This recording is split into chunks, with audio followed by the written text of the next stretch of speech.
So for the last couple of weeks, I've been watching and paying attention to a little bit to the internet. And there's one thing that's kind of been routinely popping up. A lot of people saying that Bianca Belair just is not ready for this role. That whether it's the actual main event of the show or a main event of the show, that for this big match at WrestleMania with Sasha Banks, that she just is not ready. So we're going to talk about it today. We're going to talk about that today. But the short answer is too bad. We're already here. So, you know, but there's a little bit more to it that I want to discuss. So let's talk about in general first. Before we really drill down to Bianca Belair, let's talk about in general first. WWE seems to only go two ways. Either they go too fast or they go too slow. Every time somebody goes too slow, people say they're being buried and WWE doesn't know what they're doing. Whenever somebody says they go too fast, they're saying you're shoving this person down my throat. I don't like them, yada yada yada. So Bianca Belair will be in the second portion. Hasn't even been on the main roster for a year yet. And whether she wins or loses, she's won the Royal Rumble, and now she is, being positioned as being a top star. She's in a bunch of commercials, and she's getting a lot of TV time and stuff like that. So there's a lot of people who are like, okay, evaluating her skill level, she's not that good. And the question is like, well, she's been training since I think 2017. She's been pretty regular since 2018.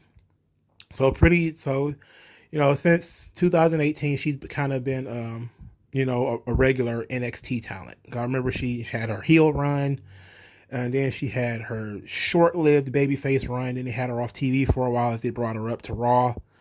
And she wasn't really given that much. She was kind of brought in and not really shined up in NXT. She was kind of one of those grinders in NXT. One of those people who are, they didn't do a lot with them. NXT usually has those types of people. They have, of course they have the stars, the people who come in from the outside, those who come in from Ring of Honor or other wrestling promotions, and they push them usually as being the top. But Bianca Belair is somebody they had to recruit, and they had to train her from scratch. She had no legitimate wrestling background. So I always take that into account when people talk about her in-ring skills. I always say, look, girl has no in-ring wrestling capability. Anything that she learned from WWE. And now she's kind of have to learn how to put her own style to it. So I think stylistically, the athleticism mixed with the strength is actually pretty new. Like when you look at, a lot of the women who were in that camp, the taller, more muscular women, the Chynas and the Beth Phoenixes, most of them were not as athletic as Bianca Belair is now. She's an incredible hybrid of being able to be agile and being big and being strong, So like that's a very unique position for her to be in. And I think that the one thing is people probably maybe not don't understand the character a little bit, even though the character is pretty easy to understand. But I also think that it's a situation where she's just too new to most people. Like when she was on NXT, she wasn't anybody you could think about. She wasn't anybody you could worry yourself with. They weren't doing anything with Bianca Belair. There was a short time there during the Charlotte era when she really started catching fire. That was really like it. Like, yeah, she was pushed as a contender against like Shayna Baszler and all of them, but she never really got the big wave. Like people thought maybe she was going to be the next in line when Rhea Ripley got called up, when Rhea Ripley got moved up. Everybody figured, okay, Bianca's next. They're doing this whole thing with Charlotte, and Rhea's going to go wrestle Charlotte, and then win, lose, or draw, Rhea is on her way to Raw. So now we got to have somebody who's next. And naturally, a lot of people thought, okay, Bianca's next. But in reality, they called up Bianca and Rhea around the same time. So she didn't really get an NXT run. And that missing that NXT run is kind of important because you do need experience in the spotlight before people can really take you seriously. And NXT is just the biggest developmental system where you can get and become get that spotlight.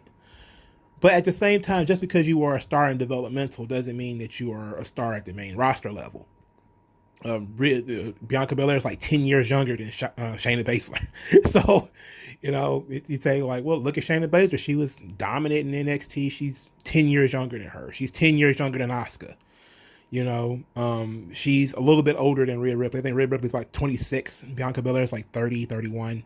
So you're looking at somebody who, had an entire life before she came to WWE. Then she had to learn the skills. Then she had to learn the characters. She got to learn how to do promos and stuff like that. So she is very green.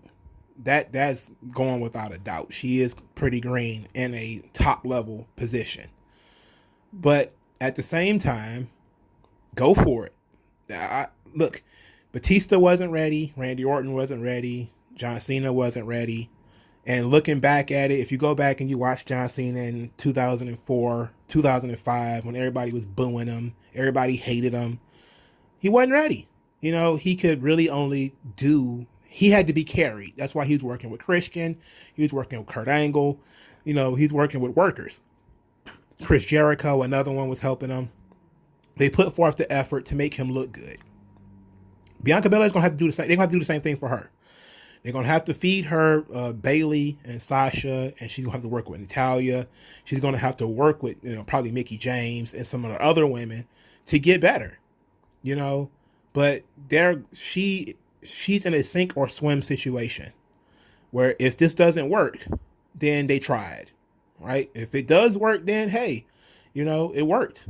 But usually, Roman Reigns was another one. They threw him in the deep end. They had him in the Shield for a long time. He was really understated in NXT too. In FCW, he didn't really do that much. And then he went to the main roster. They teamed him up with Rollins and Ambrose, and then he got all the heat when they found out he was going to be like the golden child, and everybody hated him. But he had to work through it. He had to suffer through not really forgetting his lines and promos sometimes. He had to go through the whole everybody wanting to boo him, people looking for reasons to not like him. If he has one bad, he has 10 good matches. If he has one bad one, the only one thing to remember is he had one bad match, But it's a little bit different, Bianca's a little bit more agile, and which means she has the luchador problem, which means if you're going to have the, somebody who can do flips and dives and stuff like that, there's an increased chance of slippage, an increased chance of botching. And I've seen when I talk to people about it, they will say, well, she botches a lot. And I was like, was she doing any type of tumbling or tripping when she botched? And they were like, yeah. And I'm like, well, that's it. She doesn't box nearly as much as Phoenix, and everybody loves Phoenix. But the point is, like, she doesn't have the experience necessary. She is trying to do more than she probably knows she can do. Surely, let's put it like that.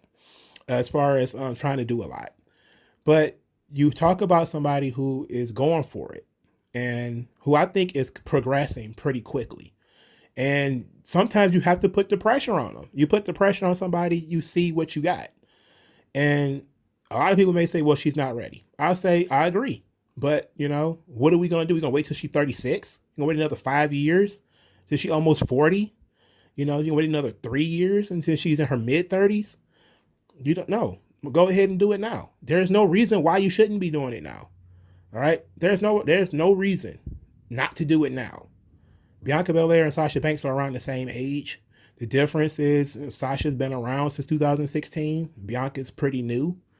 So, yeah, let's just go with it now. We should always be trying to look. And I'm not even in the camp of always put over the young talent. Because in this situation, like I just said, they're around the same age. But Sasha is a little bit more experienced. I'm looking in this position like, who else are you going to put in that spot? That's what I want to know. Who else are you going to put in that spot? You're going to run back Bayley and Sasha again? You're going to go Sasha and Liv Morgan, Sasha and Ruby Riott? I mean, who are you going to put in that spot? If not her, if not Bianca Belair, who else are you going to put in that spot? You really don't have anyone else. Not anybody that, has any steam behind them. And Bianca Belair had some steam behind her before she really even debuted on Raw, because again, she had kind of lit on fire in NXT, even though she kind of got jobbed out and, shoved to the side. She still had some some momentum. She was gaining momentum in NXT. So a lot of people may say, well, she's not ready. I say I agree. But that ain't never stopped us before. Like, that ain't never stopped us before. She might not be ready, but she better get ready. She got a couple of days, and the whole world's going to be watching. She, and I have no reason to believe that the match is going to be bad. Bianca Belair doesn't really have bad matches. I can't really think of the last singles match she had that was bad. But you could say that people are better. Like, that's obvious. There's always going to be people better. But you talk about somebody with some momentum, somebody that people actually genuinely like, somebody who can actually genuinely has a character, who has something to say, who has a personality, who has the skills, who is athletic, who is strong, who is big. I mean, come on. She's almost nearly a total package. Nearly. Nearly. If you're going to be saying like, oh, her eyebrows are uneven, it's like that's not a legitimate reason to to hold people back. Like, if there was something like major, like she couldn't talk to save her fucking life, like a Ricochet or Nikki Cross or somebody like that, then I'd be like, okay, she can't fucking talk. But she does pretty good on her promos. Like, are they the best promos in the world? No, but they're passable. They can get her where she needs to go. Hell, she's better on the mic than Sasha right now. Sasha's terrible right now. That doesn't mean she was always terrible, but she's terrible right now. So I say go for it. I wasn't a big fan of Becky Lynch, but Becky Lynch was getting up there in age. She was getting to the point where if she wasn't going to get it at that WrestleMania, she probably just wasn't going to get it, because Becky is somewhere near 40. So yeah, you got to, both her and Rhea Ripley. Everything I said about Bianca Belair, with the exception of maybe the in-ring stuff, applies to Rhea Ripley too, because Rhea Ripley is also, she's been wrestling longer than Bianca Belair, and she's younger. But if you're not going to push the young talent now, the younger talent, let's put it like that, even though, again, Bianca Belair and Sasha Banks are the same age, you're not going to do it. Do it now, let them learn on the job, throw them out there, and see how well they can resist the piranhas. Let them take the slings and arrows that come with being at the top, sometimes too fast. Let it go. We didn't have any problems with this before. Sometimes people have had bigger flaws, and Batista had no real track record at all when they made him, he won the Royal Rumble and main event in WrestleMania and went on and did a lot of stuff. He had almost no track record. He had never won a singles title. He had never done anything. He was in the same position that Bianca Belair is in. Okay on the mic, not great. He looked great in his suit. He could talk clearly. He was passable in promos. He was good intensity, good power game. Didn't have much in the way of fundamentals. They threw him out there and it clicked. So I say do it again. Just throw it out there. If it doesn't work, it doesn't work. There's 100 other girls out there, and what's the worst that could happen? She wins the title. She loses the match. She wins the title. Her title reign is short. She passed it on to somebody else. Doesn't matter.